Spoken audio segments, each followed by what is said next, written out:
Hello जी, सबके लिए सलाम और रेस्पेक्ट। यूके की दीवानों, कैसे हैं आप?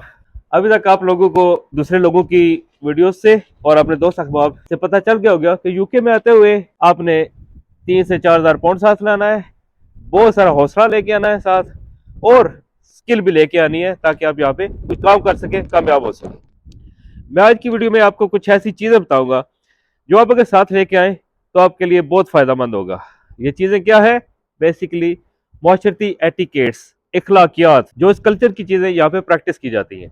तो आइए देखते हैं वो क्या क्या है। यूके में आपको जो सबसे बड़ा कल्चर शॉक लगेगा कि हम अपने मुल्क में ज्यादा चीजें जज्बात से करते हैं, हमारे फैसले जज्बात की बुनियाद पर होते हैं। यूके में दिमाग यूज किया जाता है, यहाँ पे डिसिप्लिन है, हर चीज दिमाग से काम लेकर करना पड़ती है। तो प्लीज अपने जज्बात को काबू में रखिएगा। कोई बंदा आपसे असूल की बात करता है तो उसका माइंड नहीं करना। शायद वो बात आपको अच्छी ना लगे, लेकिन अगर वो बात ठीक है तो फिर आपको माइंड नहीं करना चाहिए। बात अच्छी होना और बात है, ठीक होना और बात है। कई ठीक बातें हैं जो हमें अच्छी नहीं लगती, लेकिन वो ठीक होती है। सबसे पहले जो मैं आपसे रिक्वेस्ट करूंगा कि प्लीज जो है ना, आप इंग्लिश बोलने में हेजिटेट ना करें। खुल के बोलें, गलत बोलें, लेकिन हेजिटेट ना करें, कॉन्फिडेंस के साथ बोलें। यहाँ पे सबकी इंग्लिश परफेक्ट नहीं है। आपको जिस तरह भी बात समझाने का तरीका है आप उसको समझा दें, ठीक है। बेशक अल्फाज गलत हैं, कोई मसला नहीं है जो है ना, आप लेकिन हेजिटेट ना करें। इसके बाद यहाँ पे क्यू बनाने का कल्चर है जी।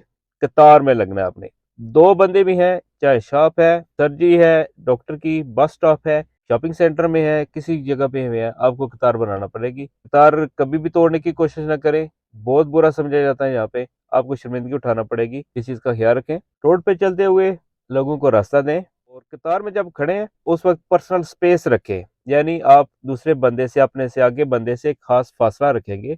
हम अपने मुल्क में तो बस जो है ना, वो बैक टू बैक हुए होते हैं, बिल्कुल जो है ना एक साथ, यानी टच कर रहे होते हैं एक दूसरे के साथ। यहाँ पे बिल्कुल ऐसा नहीं करें। एक फासला रखें जो है ना, जब भी किसी से बात कर रहे हैं या क्यू में है तो फासला रख के बात करें। किसी रेस्टोरेंट में, बस में बैठे सफर कर रहे हैं, फोन जब आप अटेंड करते हैं ना, तो नॉर्मली हमारा क्या होता है, हम ऊंचा बोलते हैं। ये हमारे कल्चर में है ऐसा जो है ना। यहाँ पे जो है ना, ये इसको सिविलाइज नहीं समझा जाता। आप आराम से, तहमुल से बात करें, ऊंची आवाज ना करें, ना करें ताकि दूसरे डिस्टर्ब ना हो। इसके बाद किसी के बच्चे देखते हैं जो आपको बहुत प्यारे लगते हैं, तो याद रखें यहाँ पे किसी भी बच्चे को आप टच नहीं कर सकते। तो चाहे कितना भी अच्छा लगे कोई बच्चा, आपको अपने जज्बात पे काबू रखना पड़ेगा। टच नहीं करना किसी बच्चे को, और कोई चीज़ उन्हें उनके पेरेंट्स की इजाज़त के बगैर खाने के लिए नहीं देनी। रोड पे चलते हुए प्लीज़ आपने कहीं किसी जगह पे थूकना नहीं है। अपने पास टिश्यू रखें अगर आपको ज़रूरत है। जब भी आप पेडेस्ट्रियन क्रॉसिंग पे जाएंगे, आपको गाड़ी वाले रास्ता देंगे, तो जाते हुए उनका थैंक यू करके जो है ना जाइए ज़रूर। और थैंक यू और सॉरी, ये दो अल्फाज अपनी ज़िंदगी में शामिल कर लें आज के बाद, जब आप यूके में आ गए हैं। और यहाँ पे आप ये अल्फाज सबसे ज़्यादा सुनेंगे।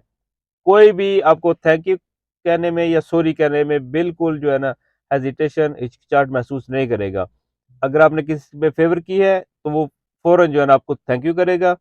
अगर उससे कोई गलती हुई है तो वो कोई शर्मिंदगी नहीं महसूस करेगा, फौरन सॉरी कर लेगा। तो आप भी ये चीज़ें अपनी ज़िंदगी में अपना लें। इसके अलावा टाइम की पाबंदी करें। यहाँ पे 7 बजे का मतलब 7 बजे ही है, उसका मतलब 7:30 या 8 नहीं है। काम पे तो खसूसी तौर पे आपको बहुत ज़्यादा टाइम की पाबंदी करना पड़ेगी। साथ में ये कहना चाहता हूँ, रोड पे चलते हुए जब आपके साथ बच्चे हैं तो बच्चों का प्लीज हाथ पकड़ के रखें। यहाँ पे रोड पे हर वक्त गाड़ियां चलती रहती हैं, कोई भी बेहतियाती आपके लिए बहुत ज्यादा नुकसान का बायस बन सकती है। बच्चों को हमेशा हाथ पकड़ के रखें, और बच्चों को भी सड़क पे, पेडेस्ट्रियन क्रॉसिंग पे चलने का तरीका सिखाएं। रोड पे रास्ता कैसे लेना है, जब गाड़ियां रुक जाएं तब क्रॉस करें। बच्चों को ये चीज़ें सिखा दें, और उन्हें अपने साथ रखें। इसके अलावा हमसायों के साथ ताल्लुकात अच्छे रखें। आते जाते हुए हेलो हाय कर दें, स्माइल कर दें, उनके साथ ताल्लुकात अच्छे रखें। अगर आप यहाँ पे ड्राइविंग करना चाह रहे हैं, उससे पहले, गाड़ी चलाने से पहले आप प्लीज़ 2-3 लेसन ले लें ताकि आपको रूल रेगुलेशन का पता चल जाए। उसके बाद आप अपनी गाड़ी ले लें, फिर जो है ना चलाना स्टार्ट करें। ये आपको फ़ायदा देगा और कई किस्म के फाइन से, जुर्माने से आपको बचाएगा। फिर ड्राइविंग में यहाँ पे हॉर्न बजाना ये गाली समझी जाती है, यानी बहुत ही कोई ऐसी सिचुएशन होगी जिसमें आप हॉर्न बजाएंगे। अदरवाइज जो है ना, हमारे मुल्क में तो ये होता है, हम एक्सीलेटर दबाने से पहले हॉर्न दबाते हैं। बहुत गलत बात है। यहाँ पे बहुत कम जो है ना आप हॉर्न सुनेंगे, गाड़ियाँ इतनी ज़्यादा हैं लेकिन आप हॉर्न नहीं सुनेंगे उनका। गाड़ी को पार्क करते हुए याद रखें, आपको पता होना चाहिए किस जगह पे आप पार्क कर सकते हैं, किस जगह पे नहीं कर सकते। स्पेशली लोगों के जो ड्राइव वे बनी होती है, कर्व डाउन होता है, उसके सामने बिल्कुल गाड़ी खड़ी ना करें। यहाँ पे कल्चर चीज में एक और चीज ये है, आप किसी के घर जाते हैं मिलने के लिए तो प्लीज इन्फॉर्म करके जाएं, पहले फोन कर लें उनसे।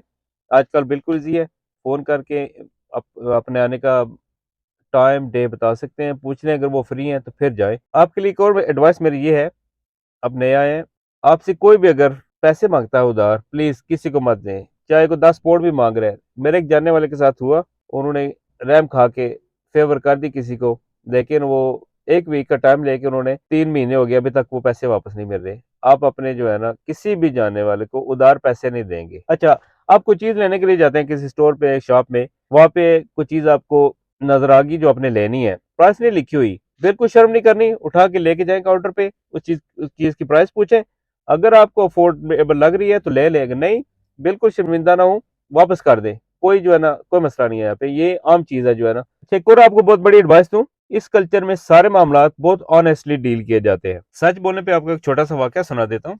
मेरे एक दोस्त ने सुनाया, एक लड़का था यहाँ पे स्टूडेंट, पेट्रोल स्टेशन पे काम कर रहा था, बेसिकली उसे पार्ट टाइम काम की इजाजत थी। किसी वजह से पुलिस आई, चेकिंग हुई, उन्होंने उससे पूछा, तो वो कह रहे कि मैं पार्ट टाइम काम कर रहा हूँ। पुलिस ने सीसीटीवी से, कैमरों वगैरह से चेक किया जब, तो वो फुल टाइम कर रहा था, या उस वीक उसने फुल टाइम काम किया। उस वजह से उसे डिपोर्ट कर दिया, उसका वीजा कैंसिल करके डिपोर्ट कर दिया गया। उसके यानी वो लीगल था, काम की उसे इजाजत थी, उसमें यानी वो गलत नहीं था, ठीक कर रहा था, लेकिन सिर्फ झूठ बोलने की वजह से बेसिकली उसे ये बताया गया कि अगर आप सच बोल देते, अगर आपकी कोई ऐसी मजबूरी थी, इस वीक छुट्टियां भी हो सकती थी स्कूल कॉलेज से, यूनिवर्सिटी से, या कोई ऐसी उसकी फाइनेंशियल मजबूरी थी, वो कहता कि मैंने इस वजह से इस वीक मैंने फुल टाइम किया है, तो वो उसे छोड़ देते, या हो सकता है थोड़ा सा जुर्माना कर देते, लेकिन सिर्फ झूठ बोलने की वजह से, बिल्कुल लीगल था, सब कुछ उसका ठीक था, लेकिन उसका वीज़ा कैंसिल किया गया और डिपोर्ट कर दिया गया। इसलिए आप यहाँ पे कुछ भी हो जाए, आपने सच छुपाना नहीं है, बिल्कुल सच बोलें, कुछ भी हो जाए, नुकसान हो जाए काम पे, छुट्टी करनी है, बीमार है, कुछ भी है, सच बोल के जो है ना, झूठ नहीं बोलना। आपके काम पे कोई मसला हो गया है, आपसे कोई नुकसान हो गया है, कोई चीज टूट गई है, आपको किसी चीज का पता नहीं है, तो प्लीज आप सच बोलें, बिल्कुल क्लियरली बता दें, आई डोंट नो, या मुझसे ये हो गया है, या मुझे पता नहीं इस चीज का। सच बोलेंगे बच जाएंगे, झूठ बोलेंगे तो नुकसान होगा आपका। यहाँ पे हर चीज ट्रैक हो रही है, इन्हें सब हमारा पता है, इसलिए प्लीज सच बोलें। अच्छा जी, ये मेरी कुछ रिक्वेस्ट थी, मेरी बातों को प्लीज माइंड नहीं कीजिएगा, आपके फायदे के लिए ये बातें, यहाँ पे ये कल्चर प्रैक्टिस हो रही हैं, सब लोग आपसे ये एक्सपेक्ट करेंगे, अगर आप इनको अपनाएंगे तो आपका अपना फायदा होगा। आपको एक बात बताऊं, आप अगर इन बातों पे अमल कर लेंगे तो आपका हर मसला, हर मुश्किल नहीं हल होगी, लेकिन आप यूज टू हो जाएंगे इसमें। ठीक है, ये मजाक था, यहाँ पे वीडियो एंड करते हैं। मेरे ख्याल में आप सब ने मेरा चैनल सब्सक्राइब कर लिया, थैंक यू उसके लिए। तो एक अच्छी सी नेक्स्ट वीडियो के साथ मिलते हैं लेटर ऑन। खुदा हाफिज।